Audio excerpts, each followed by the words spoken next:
resources, that's totally fine. Just start using them as you feel appropriate.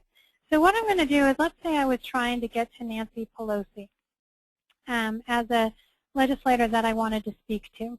And so I'm going to do a search on Nancy Pelosi. Now you'll see that I have a number of close connections with her just because I'm incredibly important. No, that's not at all true. But because I'm from Washington, D.C., and I know a lot of people who probably, I'm going to guess, most of these people know, used to work for Nancy Pelosi. But you'll see here it says I am a second degree of connection from Nancy Pelosi through this person. So, for example, I'm going to guess that Mr. Leon worked for Nancy Pelosi. So if I want to get to Nancy Pelosi, I can check my shared connection. I know Stacy. I could ask Stacy if she'd be willing to talk to Pete and see if Pete could get me to Nancy Pelosi.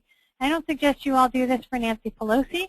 I suggest you do this for your own elected officials, and not just at the federal level, but the state level as well. I think you'll be surprised to see how many of your elected officials are actually on LinkedIn, and if you're on it, how many connections you might share. So those are just a couple of quick and easy ways to connect through social media. Now the next point I want to make, and before I go on, I'm just going to check to see if we've got a couple questions here.